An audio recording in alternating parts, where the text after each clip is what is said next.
Some gardens feel like a sanctuary the moment you step in. This garden is no different. Nena has put her heart into creating something not just beautiful, but also a reflection of her passion for gardening. She's also the founder of Oasis Garden, where she shares her love for plants through carefully selected garden products.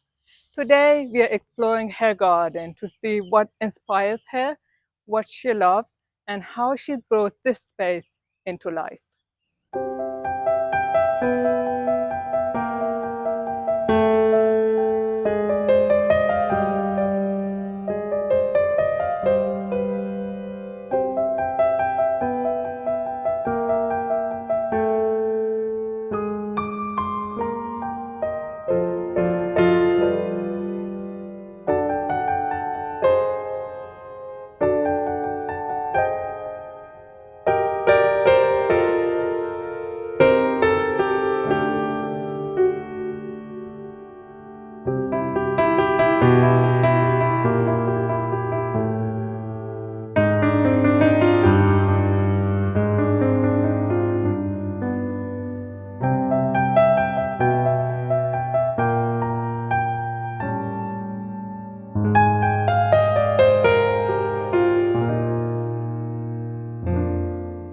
Hi, my name's Nena. Welcome to my garden. Um, we bought this property 12 years ago now, and it's actually the property I grew up in. We brought it off my parents, and the outside now has been changed everywhere, I think. So every garden has either been added in or transformed, and we've put our touches on it. Um, we've got a big veggie garden which is behind us, and tried to grow as much as we can of our own. And a lot of the other gardens are for my creative part of my personality. I love design, love creating, love creating spaces where you want to be outside.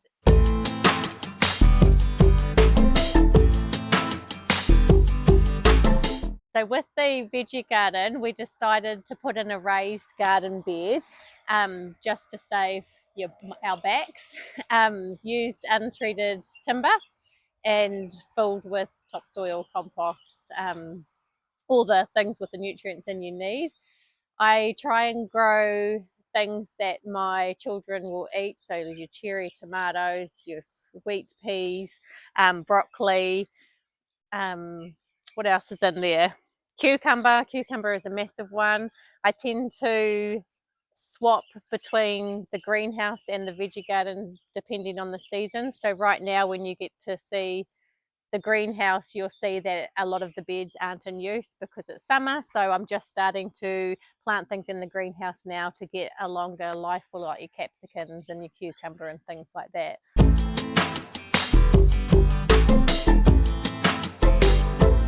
So this is our feed room. It's used at different parts of the year. It's just had a revamp because I think it's around 10 years old, and we had untreated timber beds in there, and they all rotted out. And so last year we had a big clean out, got rid of all the old beds, replaced the soil, and I painted and had a little bit of a juice up and got a bit creative in here. So at the moment, plant wise, it's quite empty because it's been matted for the summer. So I've just moved in capsicums and basil, and then as the months change, I'll bring in more plants to the greenhouse and probably less in the vegetable bed.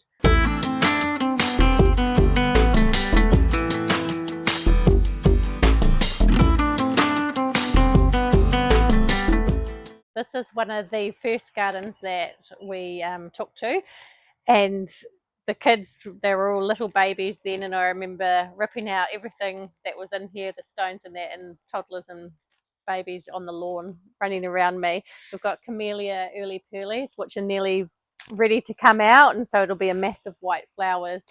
And then wanted to keep it very simple, and we've just got the grasses underneath mass planted. So yeah, and then behind us here we have a nectarine tree, and an original grapevine that my dad put up when we were kids, which you'll be able to see, and then round the corner feijoas. So the kids spend a lot of time out here with the veggie gardens and then the greenhouse and then the fruit trees in the background. A lot of time eating.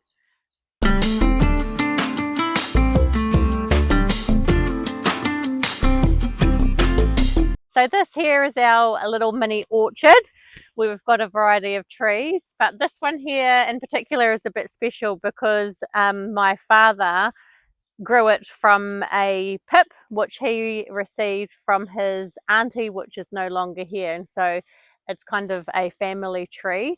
And Dad also grew a whole heap of other trees from the pips as well, and so they're all throughout our community at different people's houses and also throughout New Zealand at other family members' places too.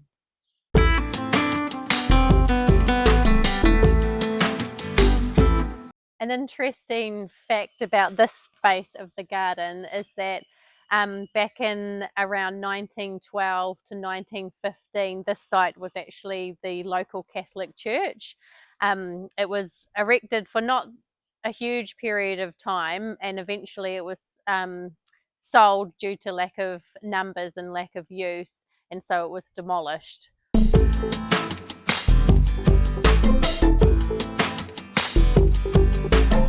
So this space here used to be all lawn, and it's actually the graveyard of my childhood animals were buried in this spot here. But we wanted to create a space here because, of course, this is the driveway of water, so the area gets a lot of use. So running water, good for the soul, so we wanted to create a water feature.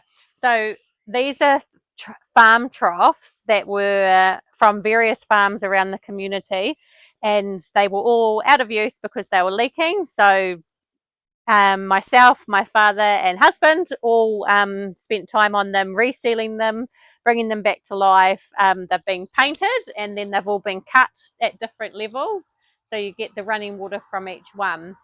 They're all full of fish, so the fish breed and they end up, all the eggs come to the lower pond and then they hatch, and then we move them back up to the top pond so they have more water. The cats like it out here too.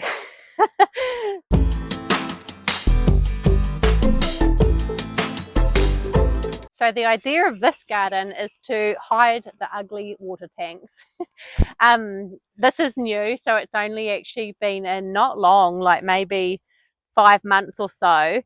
A lot of team effort for this. There was myself, my husband, mum, dad, heaps of people have worked on this to get it done. So basically it is star jasmine that will hopefully grow up and completely over with the doors that open to create a cave-like feel.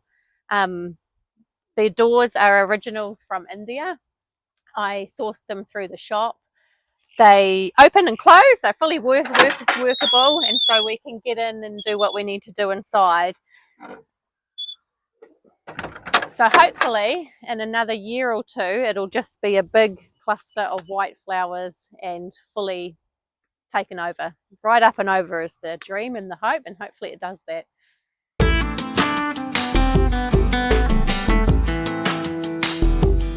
So welcome to Oasis Garden now. This is my store that we have on our property. So the Oasis Garden came about post-COVID actually, and we were looking into importing garden items, and then because of COVID it became too hard basket, and so I ended up starting by buying directly from New Zealand suppliers. So I went to Auckland in February 3 years ago with $6,000, brought my first lot of pots, and then came back and sold them all. So then it was like, yes, so I went back to Auckland, brought another lot of pots, and then sold them all too. And basically I worked from a room at the house and was posting on social media and had a website, and from there I built up all the stock, and then 8 months later our shed was finished, and so I got to open an actual studio so you can see everything in real life. It lets me work from home so I could still be mum of 3 and have an income as well. So yeah, welcome to Oasis Garden.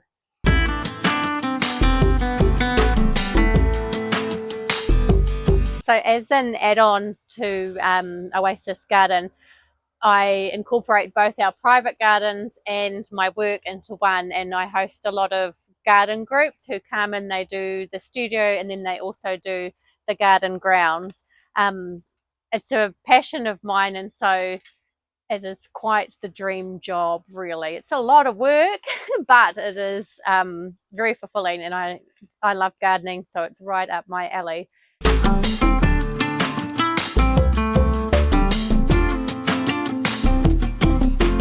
There is a saying that goes, if you want to be happy for a lifetime, build a garden. And I tend to agree with it. When I first started gardening, I didn't know anything. I didn't know that plants died off.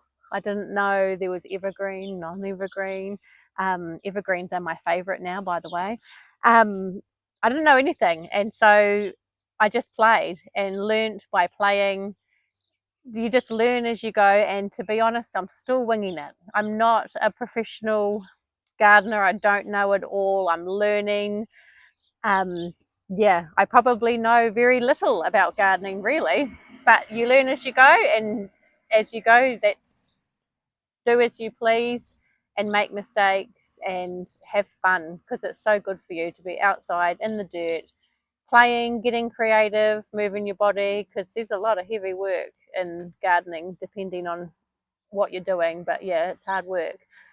Yeah, so get into it.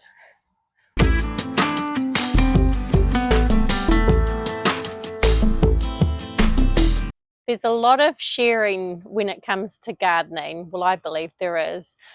And it goes far and wide. So you create produce in your garden and you end up sharing the produce with other people. There's knowledge in gardening, and it gets passed down from person to person, generation to generation.